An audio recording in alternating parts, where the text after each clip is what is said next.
आज हम आपको ले चलेंगे उस रहस्यमय सफर पर जहां एक आदमी ने आसमान को ही चुनौती दे डाली। एक ऐसा रहस्य जिसने पूरी दुनिया को हैरान कर दिया।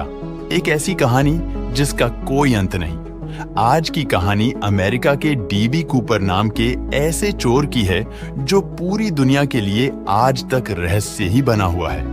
FBI और बहुत सी जांच एजेंसियां इस चोर को पकड़ने के लिए कई साल से ज्यादा का समय खर्च कर चुकी है, लेकिन अभी तक कोई सफलता नहीं मिली है।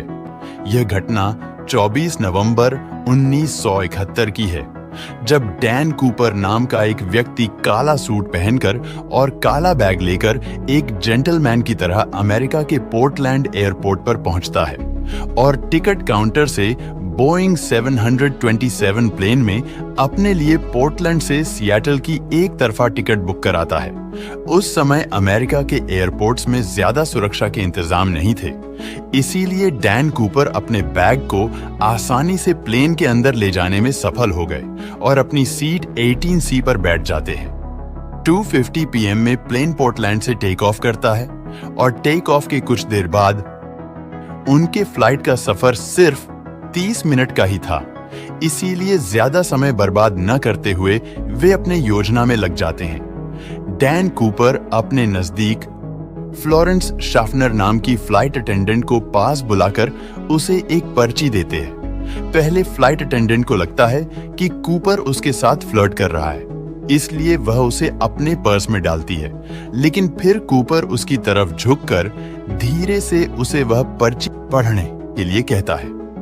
उस पर्ची में लिखा था कि उसके पास बैग में बम है और अटेंडेंट को उसके पास बैठने को कहा गया था। इसके बाद अटेंडेंट घबराकर उसके पास बैठ जाती है और कूपर को बम दिखाने को कहती है, तो कूपर अपना बैग थोड़ा सा खोलकर उसे बम दिखाता है और अपनी मांग उसके सामने रखता है और कहता है कि उसे $2 लाख और 4 पैराशूट चाहिए, नहीं तो वह प्लेन को बम से विस्फोट करा देगा। और अगर उसकी मांगे मान ली जाती है तो वह सभी यात्रियों को सुरक्षित जाने देगा। शाफनर डैन कूपर की मांगों को लेकर कॉकपिट में बैठे पायलट के पास पहुंचती है और पायलट कूपर की सभी मांगों को सिएटल के एयर ट्रैफिक कंट्रोल तक पहुंचाता है। यह खबर FBI और पुलिस तक पहुंच जाती है और उन सभी को पता लग चुका था कि प्लेन हाईजैक हो चुका है।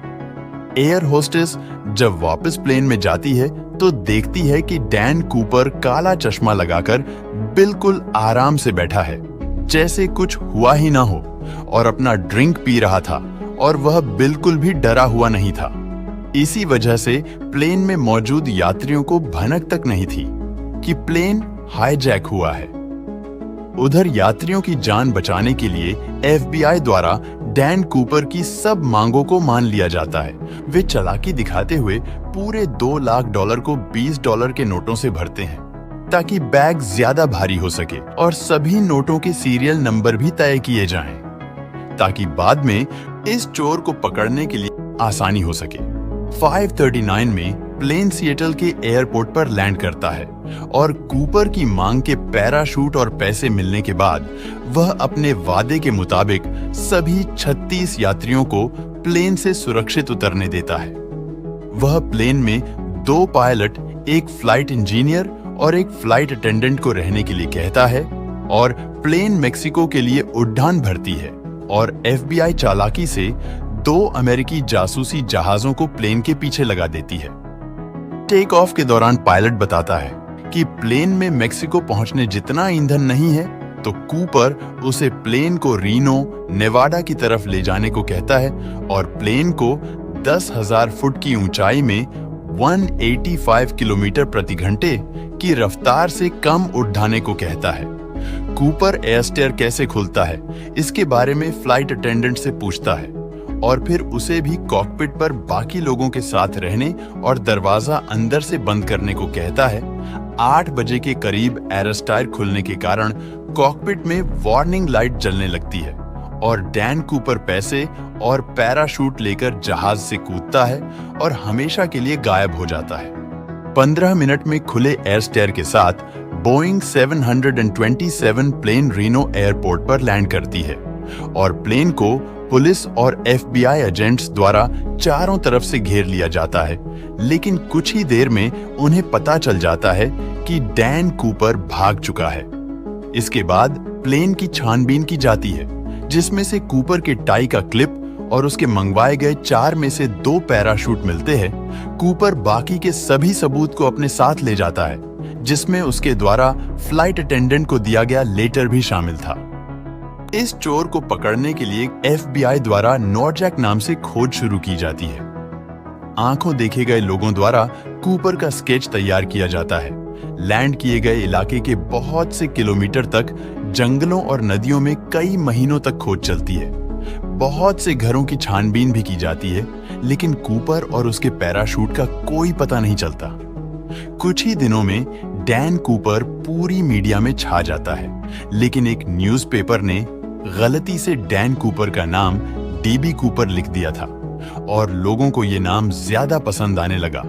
इस तरह से एक न्यूज़पेपर की गलती के कारण डैन कूपर का नाम DB कूपर रखा गया और वो हर जगह इसी नाम से प्रसिद्ध हो गया था। इसके बाद कूपर के भागने के तरीके से FBI को लगता है कि कूपर ने किसी पैराग्लाइडिंग स्कूल से ट्रेनिंग ली होगी, इसीलिए सभी ट्रेनिंग स्कूलों में पूछताछ की जाती है और बहुत से पैराट्रूपर्स के रिकॉर्ड चेक किए जाते हैं, लेकिन वे फिर से सफल नहीं हो पाते। बहुत सी छानबीन के बाद भी जब कूपर का कुछ पता नहीं चला, तो लोग मानने लगे कि लैंडिंग के दौरान कूपर की मौत हो गई होगी, पर उसके मौत का भी कोई प्रमाण नहीं मिल सका, क्योंकि न कूपर की लाश कभी मिली, न पैसों का बैग और न ही पैराशूट कभी मिल पाया। लेकिन घटना के 8 साल बाद 10 फरवरी 1980 को 8 साल के ब्रायन इंग्रम नाम के बच्चे को कोलंबिया नदी के किनारे अपने परिवार के साथ रेत के नीचे दबे हुए $20 के नोटों के 3 बंडल मिलते हैं। बहुत सालों से रेत के नीचे दबे होने के कारण नोट खराब हो गए थे, पर बीच के कुछ नोट अभी भी सुरक्षित थे और अधिकारी इन नोटों के सीरियल नंबर देखकर पहचान जाते हैं कि ये वही नोट है जो उस रात कूपर को दिए गए थे। इस घटना के बाद कूपर के केस ने फिर से तेजी लिया। ये नोट यहां कैसे पहुंचे? इस पर बहुत विवाद हुआ। किसी का कहना था कि ये कूपर ने फिरौती में मांगे नोटों का कभी इस्तेमाल नहीं किया और उन्हें यहां छुपा कर रख दिया था, और किसी का कहना था पैराग्लाइडिंग के समय नोट के कुछ बंडल कूपर के बैग से गिरकर यहां आ गए। ऐसी ही बहुत सी कहानियां बनाई गई, पर इस घटना से कूपर का कुछ भी पता नहीं चल पाया। लेकिन DB कूपर की हाईजैकिंग के बाद उनसे जुड़ा ये पहला सबूत मिला था। DB कूपर के इस केस के बारे में साल साल बहुत सी छानबीन होती रही, लेकिन कोई भी पुख्ता सबूत कभी भी नहीं मिल पाया और आखिरकार हाईजैकिंग के 45 साल बाद 2016 में इस केस को FBI द्वारा बंद कर दिया गया।